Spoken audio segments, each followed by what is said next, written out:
Brandon Thurston from WrestleNomics is up next, and we're going to follow Brandon with John Pollock from Post Wrestling. Thank you, and good afternoon, everyone. But we can't ignore the math, okay? We can't ignore the data. Go on Google Trends, type in your name, then type in mine. You're a straight line. I'm a pyramid. I like the very direct question on that. Television ratings, downward spiral. Buy rates, plummeting. The time is now to turn the math around.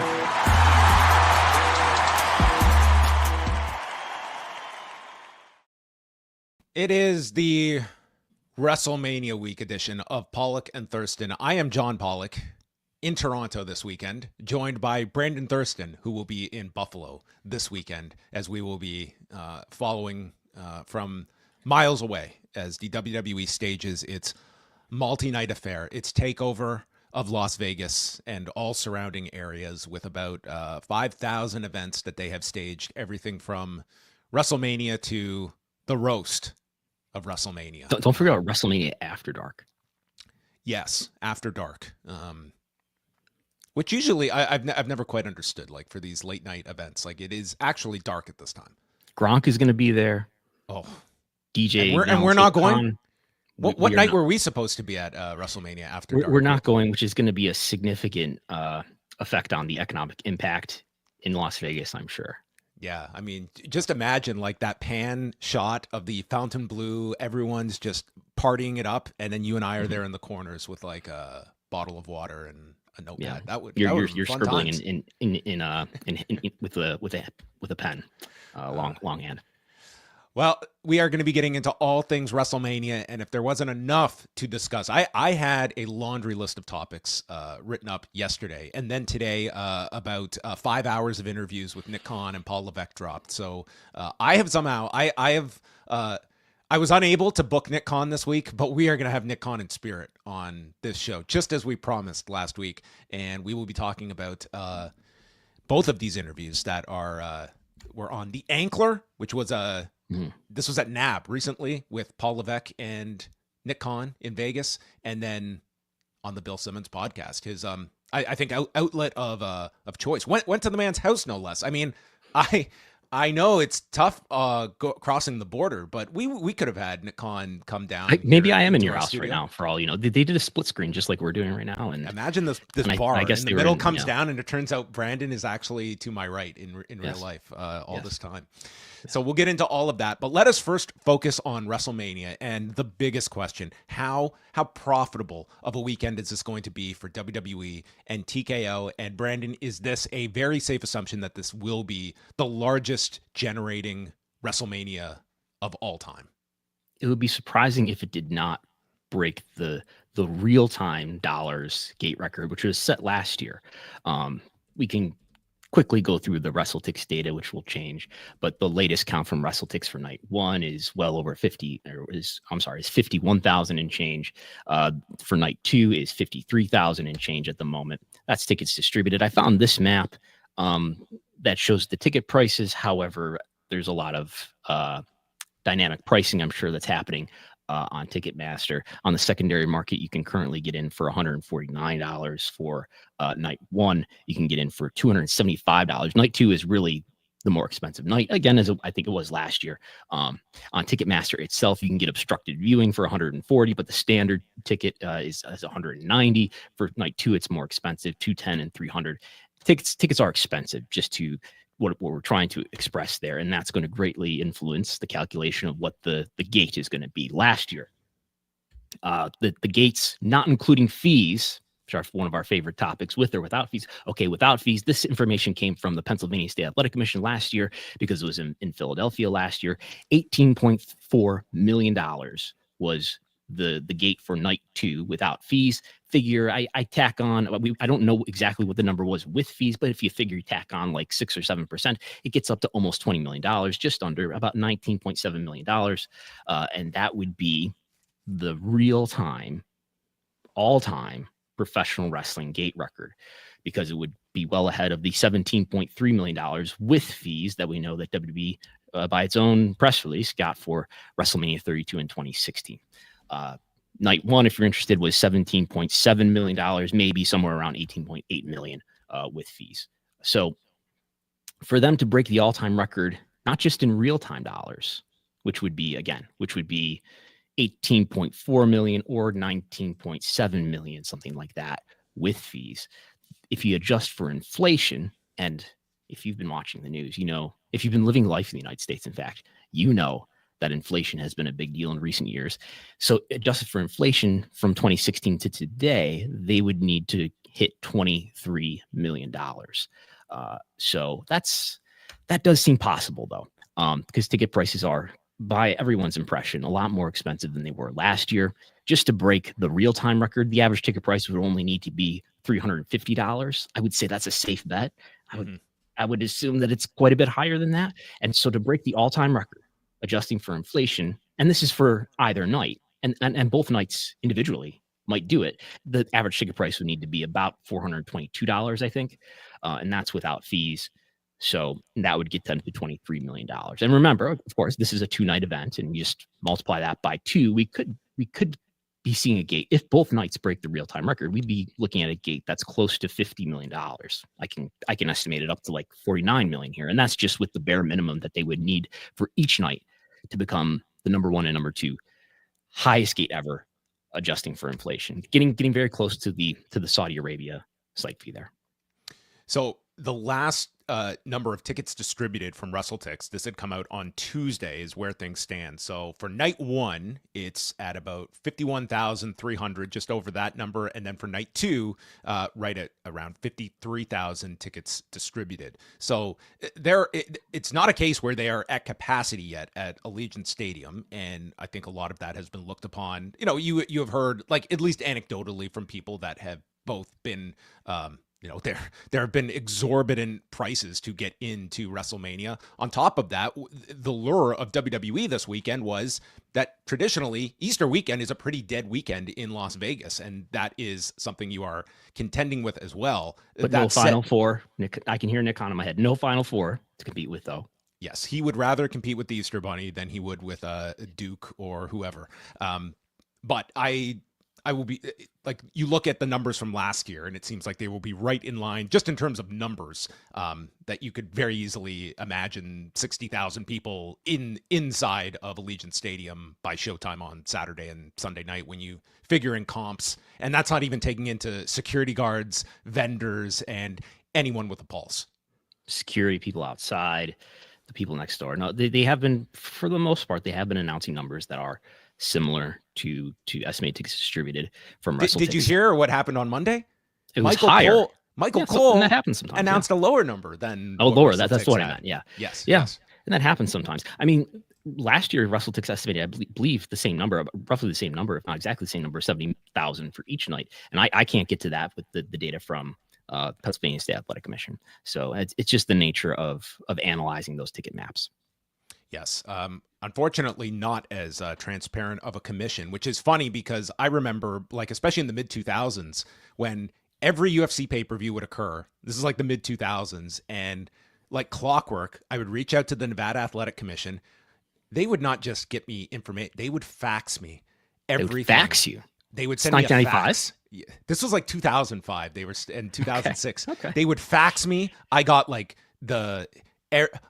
medical information, the gate, paid comps, everything you could imagine. Because Nevada, man, were they easy to deal with. But they don't sanction wrestling. They don't. There was a time that Nevada was overseeing pro wrestling, including Hulk Hogan going into this on the WrestleMania 9 documentary, if you like your fan fiction. But no, does not oversee professional wrestling. So it would not. And they have a slap fighting section here on their website, I see. They have sanctioned slap fighting, yes. But not as they do not now. They're not as transparent when it comes to MMA information as they. It's unfortunate. Were. That's the power of TKO.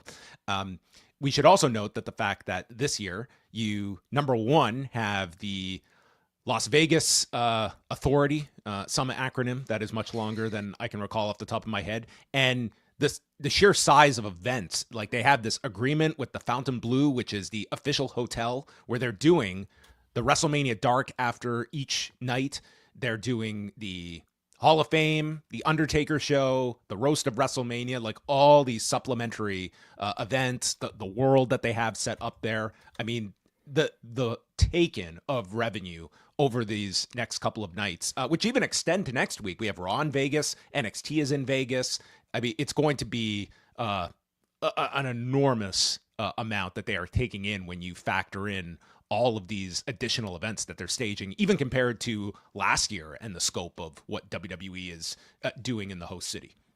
And let's not Las Vegas Convention and Visitors Authority, of course, is the entity that attracted WWE to do WrestleMania in Las Vegas, snatched it away from Minnesota, apparently, according to my reporting, through public records requests. And remember, $5 million is the site fee that they're getting, according to the records that I obtained back in July. And that article has been tweeted in recent days too, if you want to reread it. So it's going to be, a lot of money for them, for sure. It's a site fee that's $5 million. And that's about the standard rate for WrestleMania, compared to other years, although they're going to get a $7 million, just over $7 million site fee, apparently, for SummerSlam in New Jersey. That's this year, the 2-day event, which is something I still don't understand why they're getting so much money for. But it'll be ticket sales, a lot of ticket sales for all of their events. Don't forget the Tony Hinchcliffe roast, the Undertaker one-man show, the After Dark stuff, the Hall of Fame, and all that, and tens of millions of dollars to some degree for WrestleMania 2. Stand and Deliver. We've also Stand and Deliver at T-Mobile with a 10 a.m. local start time. So what better way to kick off your day if you're a wrestling fan than getting to an arena at 9 in the morning? Yes. That looks very exciting. I also wanted to talk just a bit about, because Brandon, in the past, you've always visualized this for us when it comes to sort of the history of WrestleMania and its gates, and just looking at how WrestleMania has grown over the years. And you can break down WrestleMania into phases. There was the initial 4 years where closed circuit was a major factor in addition to the live event experience. Pay-per-view was in its extreme infancy, but by WrestleMania 3, it's a pretty dominant way for people to still watch the show, unless you were in Michigan where it was blacked out. Then we're pretty much into the strict pay-per-view era, which would last from the late 80s all the way up until the WWE Network era, which the first year is 2014. And I still remember as everyone was in the WrestleMania press box, and the next day they were going to hold a earnings call, yes, and announce the vaunted number. How many people ordered the WWE Network for that first weekend? Would there be buffering issues? What would happen? And it was a number, I want to say 667,000 roughly in that neighborhood. It was like for sub Q2. 700. Yeah, for Q2, that's what they did. I have 665 here, but they did, if you remember, in the first couple of years, they would do a special conference call, not a quarterly earnings call, but they would do a special conference call just to disclose the post WrestleMania number, because it would be the day in the year where the number would be the highest, and that's what they did for the first couple of years there. Yeah, in that first year, like it wasn't a banner number, but there was also still a lot of people that spent money on pay-per-view that probably just did not have confidence in the technology for the big show of the year. And by the following year, I mean, you were starting to see the migration more and more towards the WWE Network, and they came up with all these gimmicks to just juice that number as much as possible. The idea that you could watch WrestleMania for free with all of their trials, and really the network era, it peaked at that 2018 show with Ronda Rousey's debut, where they got as high as, what was the number that they got to, about 1.8 million? The peak, yeah, I would have to look up what the peak was post WrestleMania, but in 2018, their peak on a quarterly average worldwide was 1.8 million subscribers. I feel they worldwide. exceeded 2 million for the day of WrestleMania. That was the peak, and then within 3 years after that, that is when we go into the Peacock era, where they start to license it elsewhere. And next year, it may be a whole new era where it is still Peacock US, but internationally, for most of us, it will be viewed on Netflix this year. Yeah, and just to illustrate how much people were still buying it on pay-per-view after it had already gone to the network. So in 2014, that's the first That's the first WrestleMania after the network launches, and it's just a few months. And they go from the prior year doing 1.1 million buys worldwide, or maybe we should just concentrate on the U.S. because it had only been launched in the U.S. at that point. But in the prior year, no network yet, 662,000 buys. The following year, the network has been around for a couple months, and they still do 420,000 buys. So it's not like it was completely cannibalized. It was certainly not down to zero, and we still had buys coming in for the B pay-per-views as well. And even by 2015, you still got over 100,000 people in the United States ordering the pay-per-view through traditional pay-per-view and paying, 10 times the price. Even when JBL and Michael Cole would literally scold you on air for you must be stupid. Yeah. Who would buy this on pay-per-view? It was absolutely surreal. Michael Cole doing his breakdowns of how to order the WWE Network. I mean, it was how-to videos. Those were primitive days where you had to get a streaming service on your television. Yeah, it was quite remarkable. It's like Netflix but better. That's right. It's like Netflix but better. Yeah, and all these years later, it is Netflix now. Thank God. So yeah, I mean that will be, as much as we focused on the AEW rights last year. I mean it will start to ramp up, and next year with the streaming rights up, they will expire. Correct me if I'm wrong. March of next year, so we'll be about under 1 year now. Yes. Yeah, so literally, they could not have timed this better. I'm sure that was not a coincidence for next year's event in New Orleans, that we will see if they move their streaming rights or Peacock makes a big pitch to retain what's still significant programming for Peacock on a monthly basis. Based on the vibes I got from Richard Deitch last week, not that he knows definitively, but that I would think that the value for NBCU to Peacock of having those rights has diminished over time. It was more important at the beginning of this 5-year deal to get people to adopt Peacock, but now they've either got it or not, and maybe it's not so dependent on whether or not WWE's on there. And I would think Netflix would love to have the domestic rights worldwide, and would love to have the domestic rights to add to the worldwide PLE and library rights that they have. And let's not forget how all of this sort of is in the same under the same umbrella. Is, as we are speaking today on Wednesday, today is the first day since the exclusive negotiating window has closed between ESPN and the UFC. So they are now free to welcome all bidders to the table.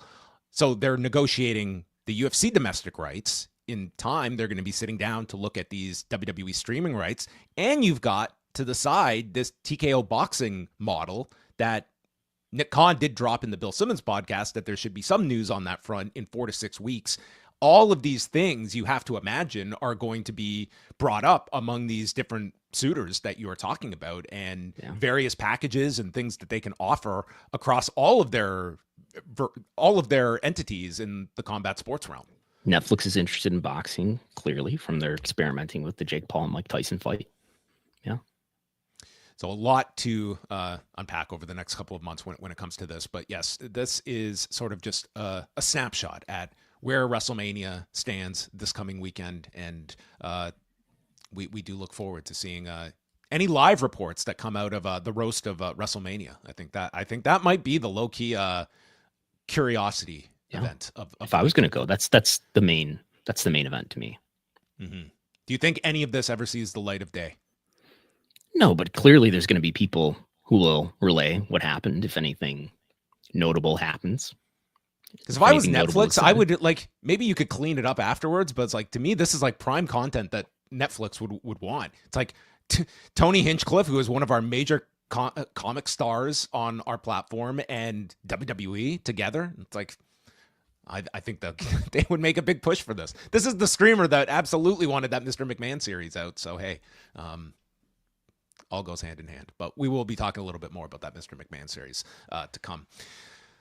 Well, let's move on. Today was Nick Khan Day on the media front. So we had 2 interviews that dropped. We're primarily going to focus on the interview that he did with Bill Simmons. So he has had some memorable chats with Bill Simmons. The one that I constantly go back to is his January 2023 appearance with Bill Simmons. This was when Vince McMahon subtly elbowed his way back into the company, back into power. So Vince was riding tall in January of 2023, and Nick Khan famously explaining that, he had some problems. He did what you do in that time. You go away, and the public likes that. And now he's back. I always anyone who thought he was actually retired doesn't know Vince McMahon, doesn't know, he was never gone. He was never going to be gone.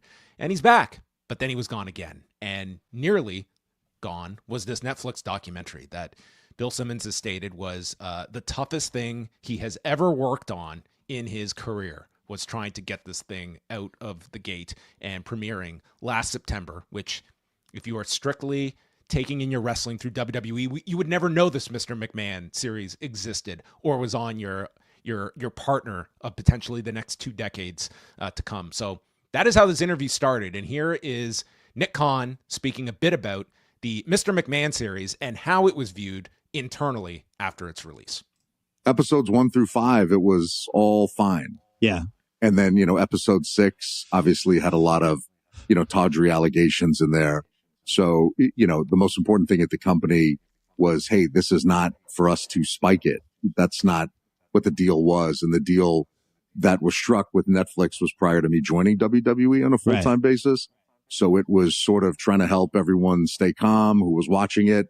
And hey, we'll get through this thing and get to the other side of it, which hopefully, now we are. What kind of feedback did you get from people on it? It went everywhere from, hey, it was phenomenally done, like you did with Andre, the giant documentary on HBO Sports, to, oh my God, this thing, it's not true. It's not factual, this and that. There were people who loved it, as an objectively told profile of a person. Yeah. And people who were close to the subject who didn't like it, which, I understand. And I would think you understand. Yeah. It was, it certainly ran the gamut of emotions. I was really proud of how it was done. I thought it was the hardest thing I've ever been involved with just to make. So that was Bill Simmons and Nick Khan talking about the Mr. McMahon series that got, there's probably an episode 7 on just the making of this documentary. That would be really interesting if you got the relevant parties all together for this. But that was kind of the extent of any sort of like Vince McMahon discussion here, and moving on to many other various discussions about WrestleMania. Can I overanalyze that comment for a moment? What does the word tawdry mean? Probably doesn't really encompass the level. Really does reduce it to this guy that he just he's showy but cheap and of poor quality is what Google defines it as. Okay, I don't know if I would read that. When I read that lawsuit, and I've read it several times now, I don't know if the word tawdry is what was my takeaway word from that complaint that was outlined. I mean, it's more so just interesting in that it's somewhat like we're approaching this from 2 fronts. It's on the one side, obviously, they are of the belief of we are protecting our brand. First and foremost, Vince McMahon has become extremely toxic to our brand.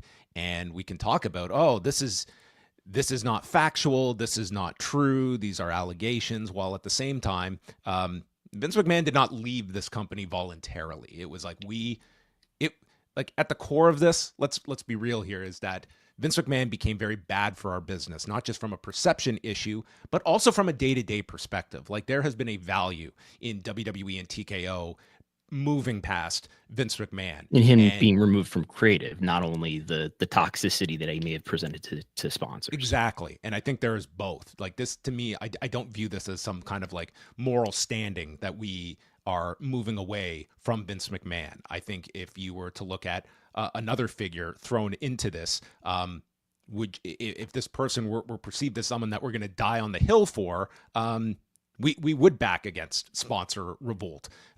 They did not. And then, for this series to come out in the way that they did, I mean, it's like Nick Khan was very complimentary here towards Bill Simmons, who he certainly has a grand affinity for. Grand affinity, yes. I would say grand affinity. I am associating grand attached to it. I mean, at one point, Bill Simmons even pushes back. He's like, you don't have to bring me into this. Let's just talk about you. Like, we don't need the charm offensive was a 12 on a scale of 1 to 10. Compliments are currency is another thing I learned from this interview.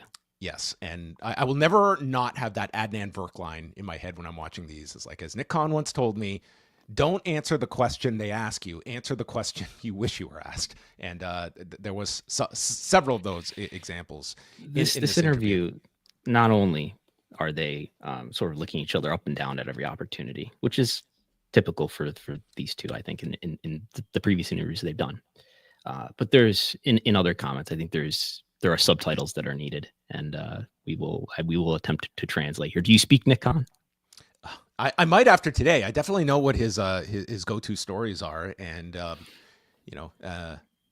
relating things as though we have a saying around here. ... There's a lot of those, but there's only one good fortune count in this interview.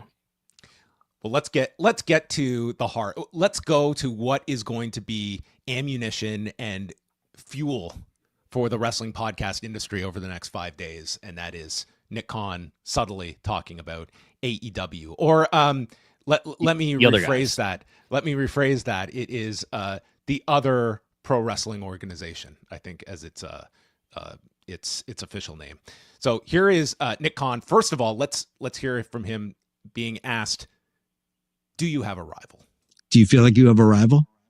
Because 2 years ago, could make the case. Last year it seemed like no. Now it just seems like you guys are all powerful again, and AEW is not a rival in the same way. Their kind of moment, just I have no dog in the race. I don't really care, but It's just from afar, it seems like their moment came and gone, and they're just firmly number 2 now. Well, look, we're always the underdog at WWE. We always feel that people underestimate us, that we're looked down upon, and we like it that way. In terms of the other wrestling promotional company, they have a lot of talented wrestlers, and we're happy about that.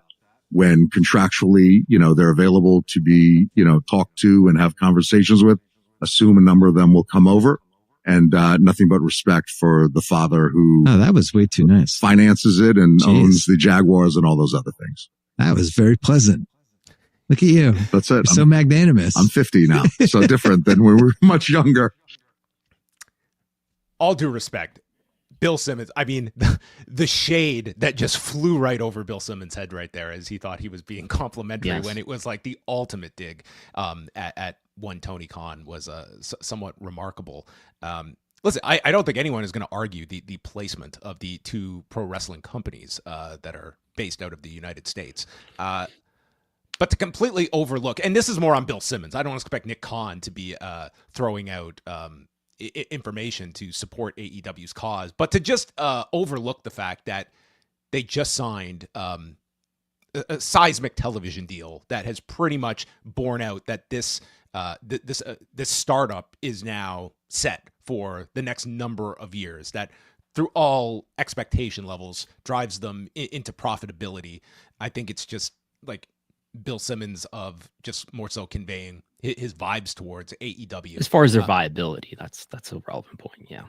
But yeah, it's more so. This is more so going to be analyzed more so from the Nick Khan point of view, that I think he really enjoys, the subtle jabs that he takes and continually positioning this, which a narrative just forms like this, as though this is this rich kid running a company that's financed by his dad, that he doesn't have to worry about making money, which if you want to throw that out, that's fine. But that's completely ludicrous at this point in time now, when this company, this is no longer just a deficit growth. It is a company that has now achieved what it set out to do with its television deal, I think, that. But that narrative, I think, has taken hold with a large amount of the wrestling audience, and Nick Khan is more than willing to kind of just continually give oxygen to that, because it's a really easy way to minimize AEW in this marketplace as its top competitor in 24 years.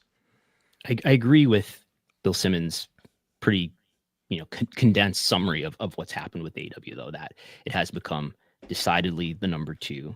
Its threat to WWE, which was greater a few years ago, is far less. It's far less. And a lot of that has to do with just Vince no longer being part of the creative process and the problems that alleviates. But yes, I think if there's something honest in there, I think Nick appreciates that Shad is a self-made, billionaire and success story. He's kind of a classic case of the American dream, of somebody who came over to the United States and had great business success. And I think Nick, to a degree, might relate with that. but it is, the subtitle is that, we have great respect for the dad. The dad is funding his kid's thing, and his kid's doing whatever. And, they're probably not profitable, at least at this point, although I think there's a good chance that they will become profitable, if not by this year, then soon after. But those are sort of it's clearly something that I believe Seth Rollins said something to the same degree, a billionaire's kid, this week. And it's a similar comment that Nick has made in the past, which leaves one to wonder if this is sort of it's a calculated decision, that there's been a discussion about this beforehand, about how we respond specifically to AEW and specifically to Tony Khan's place in the wrestling business, and how we can best say something that sounds kind of nice, but also diminishes him.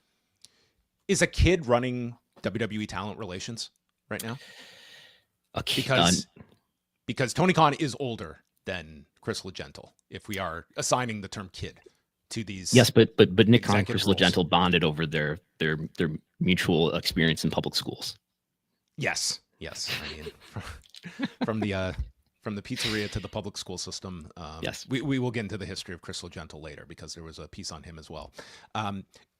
Let's continue on this, because then we had Nick Khan also speaking a bit about the move of Cody Rhodes first leaving WWE in 2015, hitting the independents, and then, of course, again, you will never hear the letters AEW come out of this man's mouth. I mean, it's just like Simmons did say AEW at one point, but yes, they are Simmons. Yes, Khan not at all. It's just another wrestling company. But here's that answer. To his credit, he's never really talked about what happened with those guys. Yeah, he doesn't talk a lot of shit in a negative way, which is something I admire about him. He moved on, and he's in a better spot. It felt like it probably got a little credit grabby over there. That was just knowing nothing, just from reading and following the breadcrumbs and reading stuff like Meltzer's newsletter and weird shit like that, where you're just like, it seems like there's a lot of people in this kitchen right now claiming that they cooked the pot roast. You know this drill. I saw you do it at Grantland. I saw you do it when you replicated Grantland at the Ringer. Everyone knows who the founder is. You don't sit there saying, I this, I that, I this, I did Spotify, me, my, this. The people who do that, I've never really seen them succeed. Yeah. I feel like the actual leaders, they're the ones, they'll take credit when something's a disaster, which you should as the leader of a company. When something is success, give credit to everybody else. It doesn't matter. I give all credit to Brandon Thurston for the success of this show. To what degree there is success? So I think you read that a number of ways, but I read that as he's talking about Tony Khan there. At least it fits my impression of what's happening there. And if you read weird shit like The Observer or other bits of wrestling media, it seems very possible that a contributing reason why Cody Rhodes left AEW is because of maybe disagreements about power and control within AEW. And I think Tony Khan does have a number of weaknesses as a leader. He's an inexperienced leader, and he's, I believe, shown to be underprepared and lacking in self-awareness. And many of the internal challenges that AEW face come down to that he is an inexperienced leader, that he doesn't seem to be very aware and doesn't even seem to take accountability for the decline in AEW's popularity lately. And I think those are real things. And I think maybe Nick Khan is alluding to that. I mean, they're absolutely trying to push this idea. And what I took from this interview the most is that, and I think AEW absolutely takes up real estate in their overall projection. I don't think it's like this dominating topic that they're thinking about on a day-to-day basis, but I think it's very clear here that if you are someone that is maybe somewhat following AEW, or maybe not, maybe you're just aware of these letters, like they like to just kind of paint the perception, and there's truth to this and there's exaggeration to this, of a company that is funded by this billionaire whose kid is running it, who we will always label as a kid, that is dysfunctional behind the scenes. They bench talent. These are not serious people, is basically what Nick Khan is trying to distill AEW into, whereas we are the major leagues, we are a well-run, oiled machine, and we are where everyone aspires to come to. And just like, is there truth to that? I think there's elements of that. I don't for a second believe that WWE is just this seamless company that runs without problems, but it's also ones that are greatly, they are analyzed in very different states. Like when we see a CM Punk exploding on a Hangman Page on live television, it's a failure of leadership that such a personal issue comes onto the screen. But when a Charlotte Flair, Tiffany Stratton segment goes off the rails, it's like, that is like, oh, it's 4D chess that we're playing here. It's like, it's not always, there's dysfunction in every company. There's plenty of talent in WWE that raise your hand about Sheamus's big program this weekend, or Andrade's big run that he's had since coming over from AEW. Like, I can go through there are talent that, just with the absence of live events, that are just like not wrestling for weeks, if not months anymore. This was Karrion Kross, who has had a presence on television, having his first match this week of the year. There's plenty of talent that you could look at WWE as like, yeah, you do bench talent. You absolutely do bench talent. That's just a reality of these giant rosters that these two companies have. And yeah, that's going to affect. And I don't know if we're playing that clip, but this is the clip where Nick says that he kind of goes out of his way to say that AEW benches the other guy's bench talent. We're something that we're not going to do, because let's. I forgot we had this one. Let's hear it in context. Yeah. We won't sign. I think that happened in the past, though. Maybe before you. Perhaps, but we won't sign and bench people. We sign people who we want to use. I'm not saying bench people, but you sign somebody and then within a couple weeks, they're barely being used because you have too many people. No, I was saying if another entity signs and benches people now, like that's not something we would do. Oh, because that is a thing that happens. That's what I've been told from time to time. Not us. Not awesome. What a turnaround of Bill. I hear other entities do that. Not us. I was like, I don't know about that. I don't know if every single talent is. Would that be the New England Patriots? What's he talking about there? Yeah, I don't. Other entities bench others. But again, like that is Nick Khan communicating to looming free agents. Like, come over here. The grass is greener, and we will not take you for granted. You will get your minutes. You will get your exposure. This is the place everyone aspires to be. And with WWE on this hot streak, like, you are talking about a generation of wrestlers who grew up post WCW, that WrestleMania is like, that is the validation of being on a WrestleMania card. It is not, you do not have talent that have grown up where All In is the validation point of your career. And they're leaning on that, I think, extremely heavily. And AEW, it has also risen the floor for a lot of these salaries, in that, we can talk about UFC and the fighter compensation. WWE does not have that luxury yet, because there is this alternative that will spend money, and it does force you to have to be very competitive with your contracts, with having a strong, at least a viable number two in the marketplace. Yeah, and I think there was a motivation to some extent warehouse talent, to keep talent, because it's not just a benefit for you to use them, but to keep them away from your competitor. And maybe something that WWE was doing a number of years ago, even more so. But I do think that is an element with both. I mean, do you have an impression of, like, to proportionately, because they almost have the same number of wrestlers, although they have different hours of TV at this point. Is it more of an issue of great talent being unused, or talent being unused more so in AEW than WWE?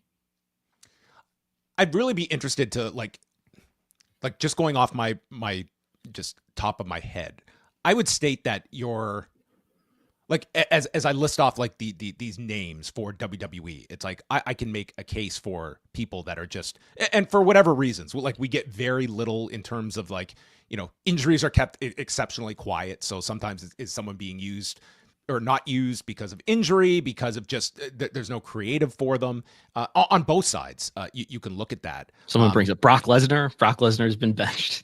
For some reason. He's doing this thing. He's just doing his thing. But there aren't this, there aren't the Miro cases and the Ricky Starks cases. And I would put Britt Baker in that category now, of just, they've not been used for months and months, not for an injury reason. Yeah, I mean, you have a lot of just the disappearing acts in AEW, like Private Party, lose these tag titles, have not been seen since. Britt Baker is a big one as well. And there's probably, it would be interesting to look at both rosters and sort of the infrequency of matches. Maybe that's a future scraping that we can. Oh, there's a script for that. We've done that before. Okay. Some other notes from the interview. I mean, he did talk about the fact about presenting a lot of their premium live events over holiday weekends, because internationally, 4th of July is not something to avoid, nor is Labor Day. Imagine running a big show over Labor Day weekend. Yeah, that's something that AEW has done. Yeah.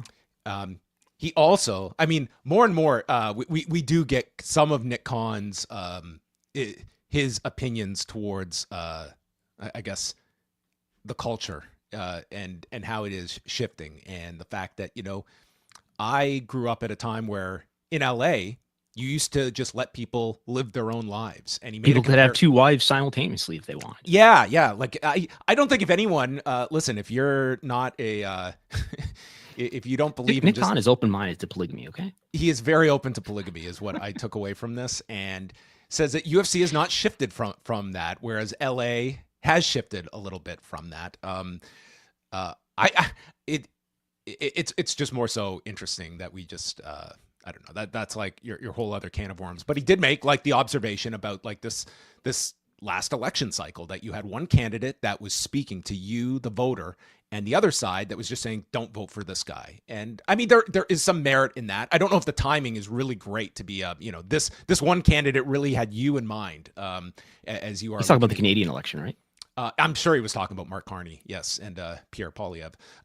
But, at a time like you do kind of, like Bill Simmons, I think, did not want to really talk about like the political injection, but that's, to me, it's a real astonishing one to watch the UFC and WWE's handling of a very politicized climate, one that has so leaned into it, and another that has been very, very much away from it. Although you are seeing, at least at the higher end, like a Paul Levesque that we'll get to a little later on, not having that reticence to make it very clear of their opinions of the president and what potential reaction your fan base will have to it. We know what the UFC fan reaction is to it, but a WWE fan base, I think, is much more sensitive to that than the MMA audience. Yeah, I also think there's just a certain amount of ambivalence and indifference. It's what they're doing to this point, and I think we're going to play the clip from Paul Levesque about Donald Trump, but I don't think they're greatly affecting their business, their fan base. And they're not telling the people who are paying attention anything that they don't already suspect, I think. And so I don't know that they're changing consumer behavior by doing that. On the other hand, I don't know why you would play with fire when you've already got, when you've already been apolitical for so long, and politics have become so polarizing and toxic. And the final thing I just wanted to note is that, man, did Nick Khan just get on a rant about what he called the biggest scam he ever observed, and that was cable operators taking anywhere from 30 to 60% of pay-per-view revenue. And he said that getting away from pay-per-view and into streaming, that consistent subscribership got them away from the volatility of month-to-month pay-per-views, and then just torpedoed DirecTV, which he is still a customer of, but just is disgusted by the customer service at DirecTV. Imagine being a DirecTV representative and telling Nick Khan that, we can't get out there today. Well, it's a distressed business. Yeah, well, there you go. That's Nick Khan's state of the media business. For what it's worth, I mean, you can find political contributions that Nick Khan has made on the FEC website, and he's only given to Democrats, for what it's worth. Well, that's interesting. He did not disclose who he voted for, nor does he have to. Not a requisite. Paul Levesque, how many Democratic donations has Paul Levesque made? None. I think his latest one that I've seen was way back in like 2015 to who is the former governor of New Jersey. What's that Chris guy's Christie? name? Yes, Chris Christie. Well, there you have it. By the way, we didn't even mention off the top, this is a wonderful graphic that Brandon created. I'm just curious if you used any A1 technology to I don't use A1 technology. I do use A1 technology. Well, I use AI technology to help me code, to tell me what to do and fix my problems, but not for visuals themselves. Those are written with Python scripts that I make myself. Or I'm surprised I'm surprised it basically took a decade of Linda McMahon in Trump world to. By the way, what is a taco? What is a taco? A burrito. A burrito. Didn't Vince not know what a burrito was? Was that part of the same discussion? No, Vince doesn't know what a burrito is. Oh, I see. That one. Sorry, that went right over my head, like Bill Simmons earlier.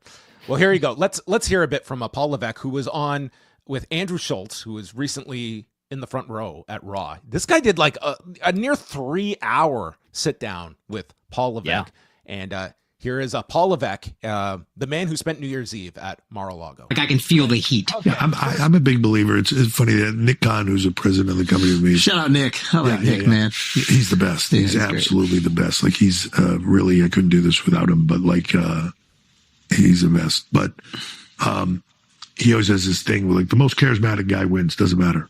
Doesn't matter your policy, doesn't matter anything. Whoever the most charismatic guy is in the debates wins. Mm-hmm. And you can historically look at that and it's pretty accurate, right? And I think Trump's ability as an orator, as like him or hate him the way he does it, but he's charismatic in so many ways. And like, I think he likes getting under people's skin. I think he likes generating. I mean, he plays a great heel. The way he does. Yeah, it's amazing and it's genius. And it worked in our business. Do I think he got that from our business? I think he innately understands that. It's been his whole life. Mm-hmm. You think about that. Like, why there's a lot of billionaires in the world, I suppose. And why was he the most famous one? Why was he the one that was in People magazine every week and, you know, with everybody under the sun? Why was he seen as the epitome of that, you know, that billionaire sort of status and all that stuff? Because of his charisma and his character and who he is and the way he can speak about it and do all those things. He just captivates people. And I think it's why he is where he is. I didn't know that sending people to prisons in El Salvador, that's great heel heat. Great heel. That's all it is. It's all, you know, harmless fun.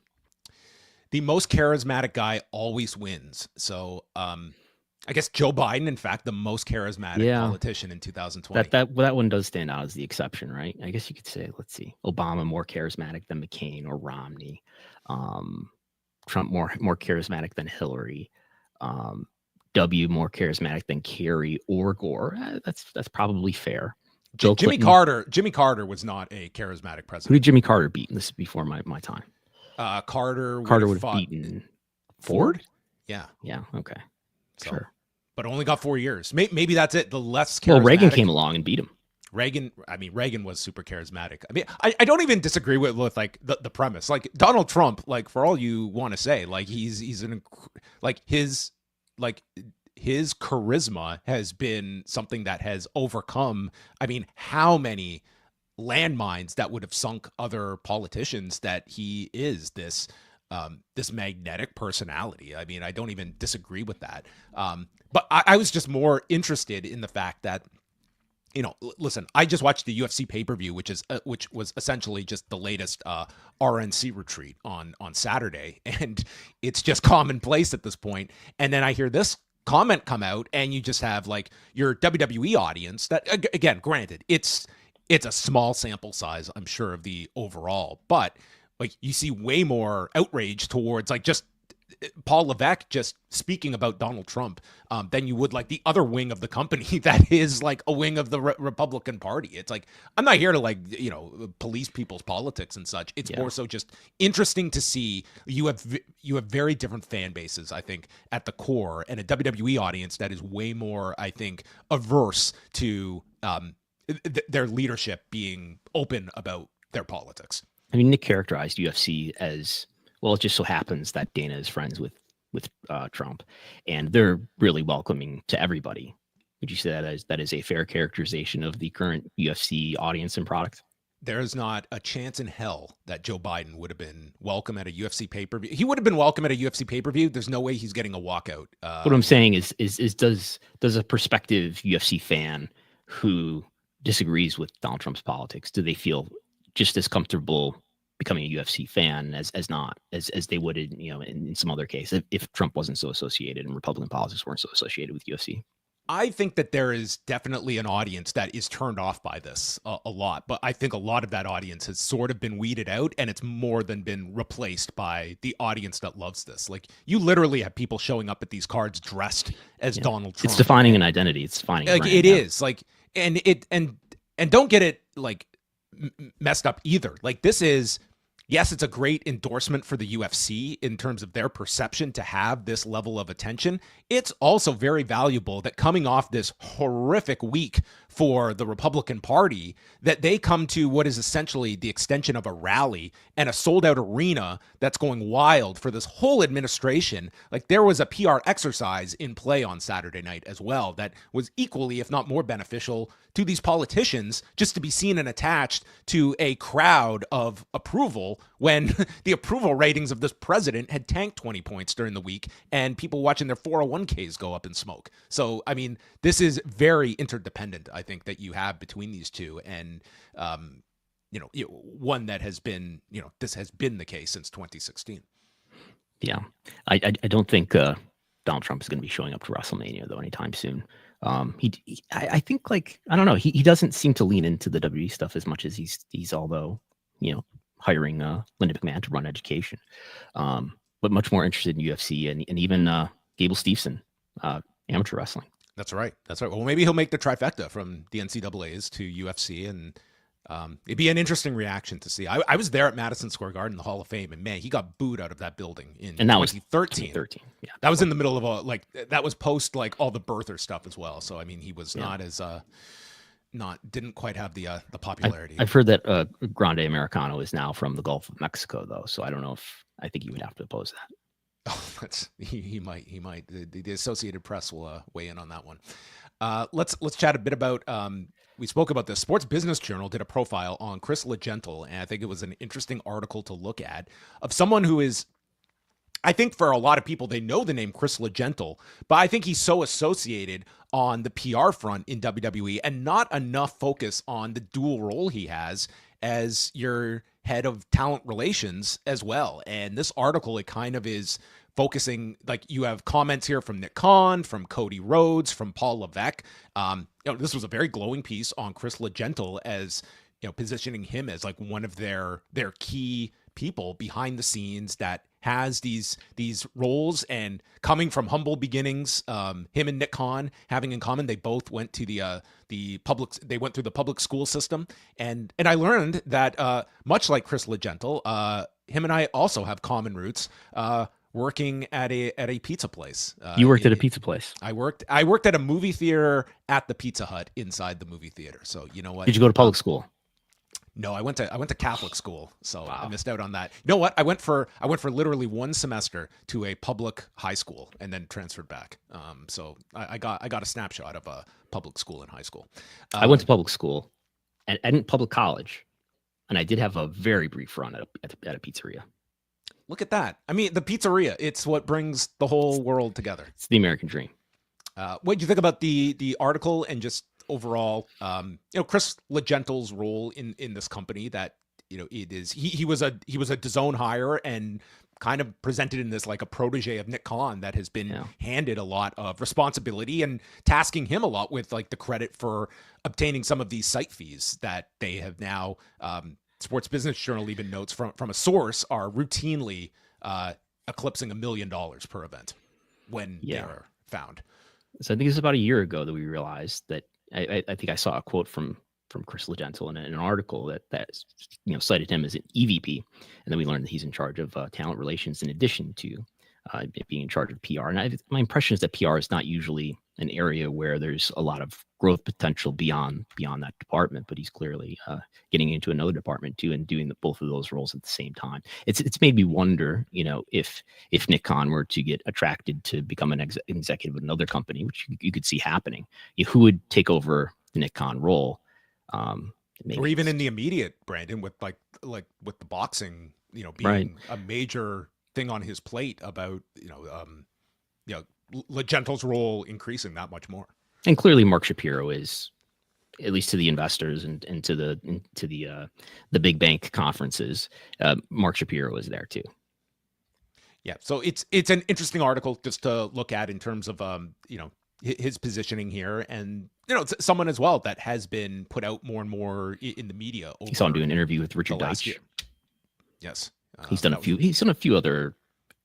He's been going on the record as and being attributed by name, which is a new thing within the last year or so. Let's continue on. We'll talk about some AEW news and notes because they have had a couple of announcements over the past couple of days. We have 2 nights in Boston at the Fenway Music Hall, beginning tonight with their spring breakthrough, as they will break past the number of episodes Monday Nitro produced. Is that happening tonight? Yes, tonight is episode 289, followed by a live collision on Thursday night. And today they announced AEW Grand Slam Mexico in cooperation with CMLL that will happen Wednesday night, June the 18th at Arena Mexico. This will be the first AEW branded event in the country of Mexico and should be one of the hottest crowds. The first non-CMLL, EMLL show ever, probably in Arena Mexico, right? Yeah. Like this is like it's owned and operated by CMLL, and you'll get CMLL talent. Like they're right there on the poster with Mystico. I mean, this is going to be. I do feel like this. It is a midweek event. I'd be a little more high on this if it were a weekend event, but I think you're absolutely going to get people traveling for this show. Like for just the crowd itself should be electric, and just based on this will be much like the Grand Slam Australia show, I think, built up to be a really big show. And I would imagine you do Collision on top of it, like just get 2 very hot crowds for that week. I hope there are air horns. Will you be going to Mexico City for this? Listen, I saw this. I was like, I would be more intrigued to go to this show than many others. I've never been to Arena Mexico. This would be a good excuse to do it. So we shall see. Maybe we could do a show live on location at Arena Mexico that day. If they'll give us space, I'm open to it. We could look at that. Forbidden Door has been officially confirmed for the O2 Arena, August 24th in London. We knew the date, we knew the city, and we basically knew the arena. But with WWE running the O2 Arena for 2 dates on their European tour, this seemed like one of the typical restrictions. They couldn't officially announce this until after the WWE had completed their tour. So now we know the O2 Arena for Forbidden Door, which at this point won't likely feature Tetsuya Naito, which won't feature Jeff Cobb, and we're not even going to get Bushi at Forbidden Door. It would seem like it. Yeah, so I was shocked by this news. Not the O2, but that Naito is leaving New Japan. What's he going to do? Is he just going to be a freelancer? There was a time that and Nakamura, I think, timed this out really well in terms. He's going to WWE. No, I don't think Naito should go to WWE. He's pushing 50 at this point, right? Yeah, like this to me would be someone that a few years ago, like you can see, like he's only 42. He's only 42. Okay, he's 42, but his body is 52, and he has dramatically like reduced his output, and it's stuck out in a very significant way. He's had the he's even more tranquilo than usual. I mean, he's had to pretty much have yearly surgeries on his eye. To me, it's too late in his career to even go to WWE, where he could work at a reduced rate and he would still have the charisma. If I was WWE, I just don't think the value is there to sign a 42-year-old. Granted, Jeff Cobb is 42, but I think you have more in the tank for a Jeff Cobb than you do a Naito, who would have to uproot himself at this stage in his career. I just see Naito going freelance and doing, shows that are of interest to him. Like that's what I see as the outlook for Naito, rather than a big move that would have been more ideal 5 years ago for Naito. And Bushi is going with him. Yeah. Just so he's aligned with Naito. You would think like they're going to be a package deal where they go. But what New Japan is losing here is like their biggest merch unit is LIJ, and LIJ without Naito is a big gap. And like the idea 3 years ago, Brandon, that we're talking about a New Japan without Tanahashi, without Naito, without Okada, even to a lesser degree, like without Kota Ibushi, Ospreay gone, Omega gone. Like this is like the immediate, like this will be a hit to New Japan, that whatever your thought is of Naito's like deterioration in the ring, he is among it. You could argue still their biggest star, just from a like merchandise standpoint and the longevity he's had in this company. And you're getting the 1-2 punch of losing Tanahashi and now Naito this year. It would be fair to say that, I mean, both of the Bushiroad wrestling companies and Stardom has taken a hit. Obviously, they've lost Julia. That's the one that I'm familiar with, that most people would be familiar with. But it seems like both of them have really taken a hit in terms of popularity, in terms of talent. Yeah, like New Japan is very much in this rebuilding phase. And the problem with that is that you may get the talent that they are situated in Japan, they don't want to leave. But a lot of these talents that you're building up, once they reach a certain level, the big two are going to come calling, and it's going to be very hard for some of these talents to look at. Like there's no way they can compete financially with the offers and the continued perception that to make it, it's not work in the Tokyo Dome. It is going to headline WrestleMania, or it's going to work for AEW. And I think it's not a case of just, even if you're a native Japanese star, like that is not going to preclude you from going over. And you're not going to see these lifers sticking around in the company. It's like the projections for New Japan is like, this is kind of going to be a recurring story of talent that's going to either want out, or that you're going to have to break the bank to retain and keep. And that's going to be very difficult. Or best case is these dual contracts that you have with like a Konosuke Takeshita or a Kevin Knight, where they split their time between AEW and WWE, and New Japan rather. Yeah. Well, as long as Eugene God is there, I've got hope. Well, Dwayne Johnson might come in and save the day. That's right. I've heard. What does that Rubik's Cube mean, Brandon? Is he going to buy New Japan? Yeah, maybe maybe Naito's going to the UFL. Has anyone suggested that? Because The Rock is involved with the UFL. Has to be the Rubik's Cube. What is behind this whole equation? But yeah, that was a very big story dropping today with the exit of Tetsuya Naito and Bushi. With Naito and Bushi expected to wrap up in May, in just a couple of weeks. And to get like the timing out here, like Bushi had just been announced for the Best of the Super Juniors next month, so he's out of the tournament. And obviously they did not expect to be. No, Jeff Cobb and Bushi, I don't think, and Naito, that this was expected, even with Naito's deal up. But yes, they've also announced AEW that they will, when they go over to England, they're going to be doing a dual Dynamite and Collision from Glasgow, Scotland, in the days leading up to it on August the 20th. Yes. What is our latest, Brandon, on the Ryan Nemeth lawsuit against AEW and CM Punk? No longer a public lawsuit, unfortunately. There were filings that appeared on the docket, the federal docket on Monday, which made me go and check the state docket where Ryan Nemeth filed his lawsuit. And it looks like the wheels were in motion last Friday to voluntarily dismiss this lawsuit. As it appears, well, it doesn't just appear, but according to Ryan Nemeth's attorney, who told us that there's been no settlement, but they have agreed to take this dispute to arbitration, which means, we've all been learning here what arbitration means. It means it goes away into private. There's no public court. There's no public filings. So it's quite possible that we will learn very little about what happens with this dispute going forward. There'll be presumably a third party mediator who will interact with both parties and try to help them resolve this dispute. Is this going to be a representative from JAMS Inc.? I assume something will involve JAMS, which is the arbitration organization that's referred to in the talent contracts. Well, I'm very disappointed that this case is going behind closed doors. I mean, this had the potential to be the most entertaining public case. I mean, for a lot of like ugly cases that we follow, this could have been a relatively entertaining one. Yes, with all of Ryan Nemeth's various allegations and photos of Tony Khan. I would think the strategy here is, remember, AEW responded to this lawsuit not in LA state level court where it was filed, but in federal court in Florida, saying we want a judge to order that this needs to go to arbitration, citing the arbitration clause in his talent contract and in all three of his talent contracts purportedly. And not only that, but they said, we want you to order this into arbitration and to order that he has to pay the attorney's fees for us having to do this in federal court. And I imagine to avoid additional legal costs that might have helped convince the Nemeth side to go into arbitration. I was also interested because I've not had a chance to see this yet. You did.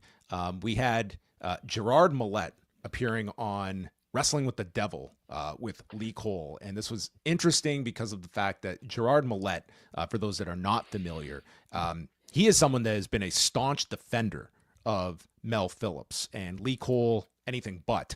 And they put up this conversation. It was about 40 minutes. It is a members only video on his channel, so most are not going to have access to watch this. It was the first part of this. Was there anything revelatory that came out of this, Brandon, or anything new that was maybe not known beforehand? Because it was just more so interesting, the fact that the two sides that have had extremely opposing views to one another did this interview together. Yeah, just real quick, I know you put it on the screen, but Bix has pointed out that there have been non-CMLL shows at Arena Mexico, including the Dragon Mania shows. So just make sure we get. We will always fact check ourselves. Thank you, Bix. Thank you, Bix. I this was a fascinating conversation. I don't know if there's any new information that came out of it. As you said, we've interacted with Gerard Millette as somebody who really defends Mel Phillips. He's the person who has been referred to at the time as Mrs. Mel Phillips because he was so close to Mel Phillips. And we've had Lee on here, who's very much a defender of the Ring Boys, who alleged that they were sexually abused as children by Mel Phillips in the 80s. But this was a more civil conversation than I expected, although Gerard was pressed pretty hard about why he defends Mel Phillips, and he's being pushed to be more open-minded about the allegations in the Ring Boy lawsuit. But at least they were somewhat civil. We have also had lighter stories here. WWE and Fanatics have been rolling out announcements this week. You can add this to your library of podcasts to listen to. What do you want to talk about? Hosted by Cody Rhodes, which will be a bi-weekly show presented by Wheatley Vodka. And just announced about an hour ago, WWE and Fanatics has announced the launch of What's Your Story? Hosted by WWE icon Steph McMahon. Abbreviated Steph. Is that the rebranding? This is in addition to her TV show. Yes. This is a podcast with new episodes debuting every other week. The first episode of What's Your Story premieres Thursday, April 17th, and will feature UFC President and CEO Dana White. Can't wait. No, I can't wait at all. So how can I subscribe now? I don't know. Probably search for Wheatley Vodka, and I'm sure it will direct you to our bi-weekly What's Your Story mixed in with what do you want to talk about with Cody Rhodes. So look at that, trying to impede on our space. It's interesting to see this is Stephanie's role as kind of an ambassador for the company, not an executive. Steph. Okay. Excuse me. Steph. So there you have it. Your latest announcements there. And that kind of brings us to a close. Is there anything else you wanted to discuss before we wrap things up? I think we did a pretty good job of getting to all of these topics here. I think we got all of it. Anything else? We had just our regular kind of ratings pattern for the last couple of days. It's notable that now we're 2 weeks into WWE being on Netflix in India. There's been no noticeable effect. No, despite that country's an immense population and fandom for WWE, but it's maybe just the case that not that many people have Netflix in India. Yeah, second week in India, and this was also the first time that it did not rank in the top 10 in Canada, this was for a week ago Monday, so not this past Monday's show, but a week ago. So whether that's noteworthy or not, it was the first time they didn't finish in the top 10 there. But I mean, it was kind of a standard number otherwise as they're going into WrestleMania week. All right. Well, we're going to sign off, but Brandon and I will be back next week to chat about all the fallout of WrestleMania weekend. And for all you roast goers, John at postwrestling.com for a blow-by-blow account would be greatly appreciated. I know you probably won't have access to your phones, but I know we have a spirited bunch out there of people. Hey, the pen and paper, non-digital tools that can be your best friend. If nothing else, there's your memory he can use too. That's it. So we look forward to that coming up this weekend. We will be doing WrestleMania coverage all week long at postwrestlingcafe.com. If you want to go back this week, I put up a show going through the business notes, highs and lows of every single WrestleMania from 1985 up until 2024. That is up on the cafe, and we'll be doing live shows on the cafe starting Thursday at noon Eastern time. The Thursday show will put on the free tier for everybody, and then the remainder you can check out.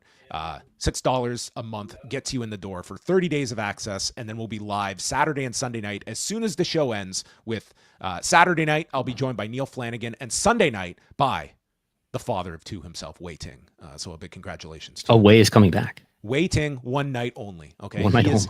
He is our Roman Reigns. Okay. He's coming in for the big show, and then he's taken off the night after WrestleMania. He's out. Part-timer Wei Ting. But yes, that is all this week. And Brandon over at WrestleNomics, he is reinventing the game, and we have got some incredible charts to break down all of your viewership data. As first, the news was broken here first a few weeks ago. The transition from Matplotlib to Data Wrapper is complete, and our almost daily TV ratings reports on the various wrestling shows that air, and then we get data for them, not just TV ratings data, but the most in-depth TV ratings data you'll probably find anywhere, as well as we're analyzing the attendance data that comes out of it, the YouTube data, and a little bit of cage match data as well. We have completed that transition. There are some free samples out there, I believe, and subscribers get it every single wrestling show. Any WrestleMania viewing expected from you this coming weekend? I'll put it on the TV probably. Okay, well, the weather's not supposed to be that good this weekend anyway. Well, a happy Easter to everyone this coming weekend for wherever you are celebrating, if you acknowledge Easter or not. But we will be back next Wednesday, 1 p.m. Eastern time. So thanks to everyone for joining us, and have a great week.